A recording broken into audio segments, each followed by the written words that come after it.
Hi guys, so I was working on my Dodge Ram 2500 2001, and I'm installing a Viper remote start, and I ran into a problem where I can't hook up the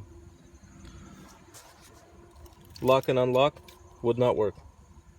So I had to put two relays in because the Viper, it sends the negative pulse for the door lock and unlock, and the car is actually using a positive.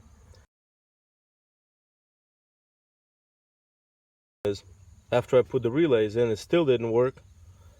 Either one I pressed, it would lock the car, but it would not unlock it.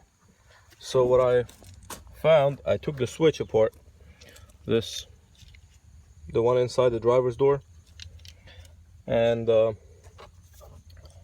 that's what's inside, right?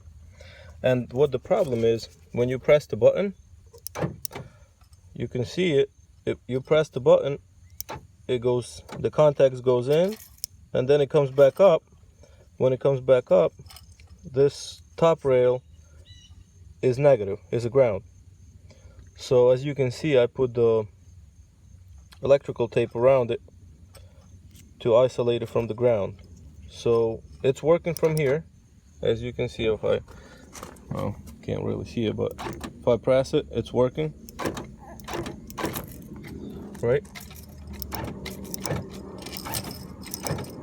And now it's working from the remote.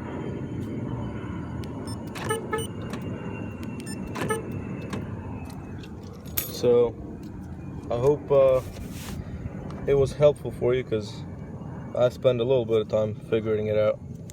So hopefully it'll be easier for you. And please make sure you leave the comments and subscribe to my channel, and hit the like button if you like it. Have a good one.